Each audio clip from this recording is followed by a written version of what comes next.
وقضى ربك ألا تعبدوا إلا إياه وبالوالدين إحسانا إما يبلغن عندك الكبر أحدهما أو كلاهما فلا تقل لهما أف ولا تنهرهما وقل لهما قولا كريما. Al-ayat. Sadaqallahul azim. Bapak Ibu saudara hadirin jamaah salat Isya dan Tarawih Masjid Al-Muttaqin rahimakumullah. Syukur alhamdulillah kita panjatkan kehadirat Allah sampai saat ini kita masih diberi kekuatan lahir dan batin iman yang istiqomah. Mudah-mudahan iman kita yang menyertai kita dalam melaksanakan sholat Isya dan Tarawih di masjid yang kita cintai ini, iman itu tetap menyertai kita sampai akhir hayat kita dalam keadaan husnul khatimah. Amin. Salawat dan salam mudah-mudahan tetap tercurah kepada baginda Rasulullah Muhammad sallallahu alaihi wasallam. Mudah-mudahan kita semua, keluarga kita dan zuriyah kita termasuk umat Rasulullah yang mendapatkan syafaatnya dari kemudian nanti. Amin. Bapak Ibu hadirin sekalian rahimakumullah, tidak terasa ternyata Ramadan sebentar lagi akan meninggalkan diri kita. Sekarang sudah malam keberapa? 24 ya. Kurang beberapa hari lagi ini. Tapi alhamdulillah suasana di masjid ini masih tetap jamaahnya penuh, tidak berkurang sama sekali. Mudah-mudahan amal panjenengan semua diterima oleh Allah Subhanahu wa taala. Amin ya rabbal alamin. Bapak Ibu hadirin sekalian rahimakumullah, usai sholat Idul Fitri, pada saat baginda Rasul naik ke atas mimbar mau berkhutbah, baginda Rasul mengucap amin, amin, amin, 3 kali mengucap amin. Lalu para sahabat bertanya, usai pelaksanaan sholat semua tuntas, sahabat bertanya, wahai Rasul, kami semua tadi tidak ada yang melihat seorang pun yang berdoa. Tapi kenapa Rasulullah mengucap amin, amin, amin? Lalu dijawab oleh Rasulullah, kalian tidak tahu. Ya tidaklah, kalau tahu nggak bertanya. Ketahuilah bahwa tadi itu malaikat Jibril turun dan dia meminta kepada saya Muhammad, ya Muhammad, saya mau berdoa kepada Allah, maukah kamu mengaminkan doa saya? Silahkan, kata Rasulullah. Lalu baginda Rasul berdoa, ya Allah ya Rabb, jangan engkau terima ibadah puasanya anak-anak yang durhaka kepada kedua orang tuanya. Lalu Rasulullah mengucap amin.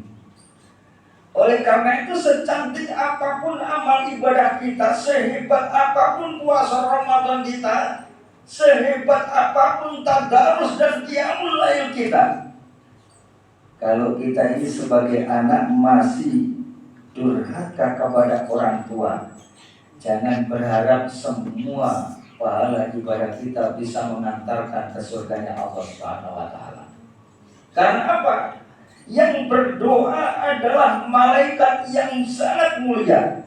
Di antara malaikat itu yang paling mulia adalah malaikat Jibril.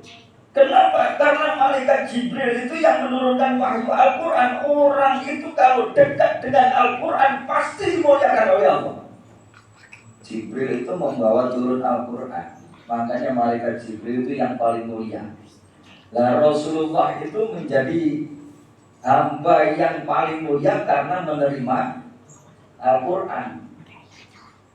Ada 2 kota yang dimuliakan oleh Allah, karena 2 kota itu tempat turunnya Al-Quran. Kota apa itu? Mekah dan Madinah, sehingga surat-surat yang turun di Mekah disebut surat Makkiyah, surat-surat yang turun di Madinah disebut surat Madaniyah. Dua kota ini karena tempat turunnya Al-Quran dimuliakan oleh Allah. Bahkan kalau kita sholat 1 rakaat saja di kota Mekah, itu sama dengan berapa rakaat di luar kota Mekah kecuali Madinah. 100.000 rakaat, 1 rakaat di kota Mekah karena mulianya kota Mekah sama dengan sholat 100.000 rakaat di luar kota Mekah kecuali Madinah. 1 rakaat kita sholat di kota Madinah sama dengan berapa? 1.000 rakaat di luar Madinah. Itu karena mulianya. Ada manusia yang dimuliakan oleh Allah karena dia menerima Al-Quran. Ada malaikat yang sangat dimuliakan oleh Allah karena membawa Al-Quran menyampaikan kepada baginda Rasul. Ada kota yang dimuliakan oleh Allah karena tempat turunnya Al-Quran. Ada bulan yang dimuliakan oleh Allah karena di situ merupakan bulan turunnya Al-Quran, yaitu bulan Ramadan. Ada malam yang menjadi sangat mulia karena malam itu adalah waktu turunnya Al-Quran. Malam apa? Lailatul Qadar. 1 malam sama dengan 1000 bulan karena malam itu turunnya Al-Quran. Lah ini yang berdoa adalah malaikat yang sangat mulia, yang mengamini adalah hamba yang paling dimuliakan oleh Allah. Mana mungkin doa itu meleset dari sasarannya? Kira-kira pasti diijabah. Daripada tidaknya, pasti diijabah. Oleh karena itu, semua kita adalah anak. Walaupun tidak semua kita adalah orang tua. Semua kita adalah anak, tapi tidak semua di antara kita adalah orang tua. Karena semua anak itu pasti terlahir. Orang tua itu pasti melahirkan anak, sedangkan tidak ada orang yang melahirkan orang tua. Semua lahir pasti menjadi anak. Jadi kita semua ini anak, walaupun panjenengan sudah bapak-bapak, sudah ibu-ibu, tapi panjenengan ini juga anak. Anak dari siapa? Ya dari orang tua jenengan. Makanya semua diri kita itu adalah anak. Tidak semua diri kita adalah orang tua. Lalu bagaimana Allah menyuruh kepada seluruh anak-anak itu? Di dalam surat Al-Isra ayat 23, wa qadha rabbuka alla ta'budu illa iyyahu wa bil walidaini ihsana. Dan Tuhanmu telah mewajibkan kepada kamu agar kamu sekalian jangan menyembah selain kepada Allah. Artinya sembahlah hanya kepada Allah. Wa bil walidaini ihsana, dan hendaklah kepada kedua orang tua engkau senantiasa berbuat baik.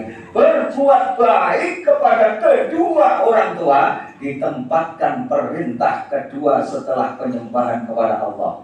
Kewajiban ini menunjukkan suatu kewajiban yang sangat-sangat ditekankan oleh Allah. Oleh karena itu, wa bil walidaini ihsana imma yablughanna 'indakal kibara ahaduhuma aw kilahuma fala taqul lahumā uff.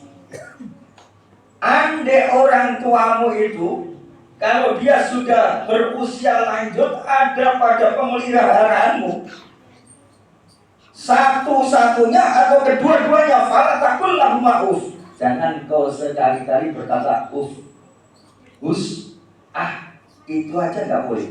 Wala tanharhuma, dan jangan membentaknya. Pak, Bu, kira-kira ibu-ibu itu waktu melahirkan sakit apa enggak? Sakit apa enggak, Bu? Sakit ya? Tapi berulang berapa kali? Ya katanya sakit. Tapi sakitnya melahirkan itu, Pak, Bu, itu cepat terlupakan oleh ibu-ibu, mudah melupakan sakitnya melahirkan itu. Bapak Ibu, kira-kira pada saat malam merawat bayinya bayinya ngompol, padahal jenengan capeknya pada saat itu, jenengan terpaksa bangun, sebenarnya payah apa enggak itu? Payah juga, tapi itu pun mudah terlupakan. Dan yang sulit terlupakan sakitnya orang tua itu tatkala dibentak oleh sang anak. Gimana sakitnya itu? Hanya di hati. Sulit itu dilupakan.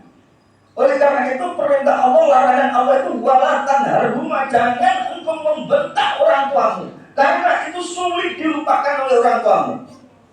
Orang tuamu bekerja capek berpayah-payah itu mudah lupa. Orang tuamu melahirkan sakitnya kayak apa itu mudah lupa. Orang tuamu merawat kamu walaupun payahnya kayak apa itu mudah dilupakan. Tapi tatkala anak membentak orang tuanya, membekas itu sulit untuk dilupakan. Oleh karena itu sehebat apapun amal ibadah kita, kalau kita masih suka menyakiti orang tua, jangan berharap kita akan mendapat ridhonya Allah. Karena ridhonya Allah di sana disandarkan ridhonya kedua orang tua. Ridhullah fi ridhul walidaini wa suhtullah fi suhtil walidain. Ridhonya Allah terletak pada ridhonya kedua orang tua, dan murkanya Allah juga terletak pada murkanya kedua orang.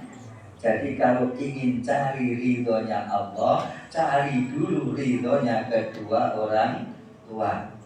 Anak-anak muda, jenengan punya seorang ibu karena ayah sudah meninggal umpama. Jenengan sudah janjian dengan wis taruhlah anak sekarang kadang pacaran, sudah janjian dengan pacar. Kemudian pada hari itu juga ibumu memohon kepada kamu, nak nanti tolong antarkan saya untuk silaturahim ke rumah Pak D.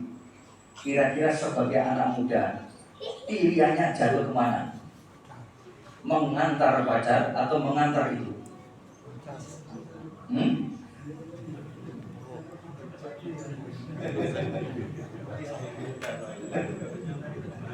Jangan-jangan ibu digocek no.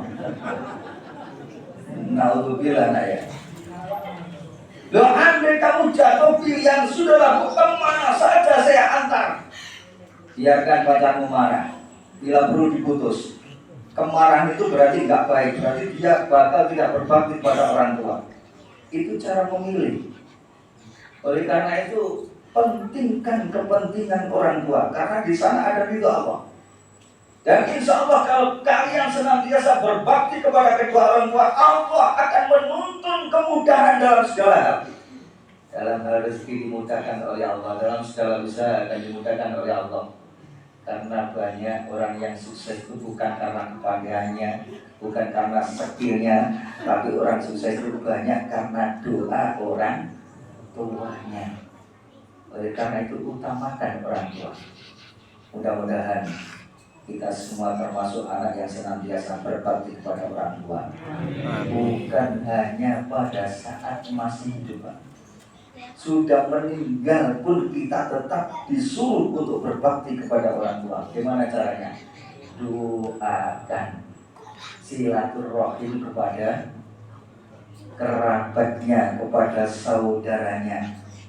Oleh karena itu kalau jenengan nanti diajak ibumu atau diajak bapakmu untuk bersilaturahim kepada kawannya, bersilaturahim kepada keluarganya, bersilaturahim kepada kawan-kawannya, pentingkan itu dulu, kesampingkan kepentinganmu.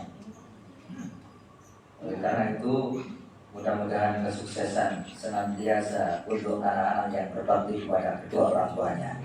Dan mudah-mudahan kita istiqomah dalam kebaikan, kita diwafatkan oleh Allah dalam keadaan husnul khatimah.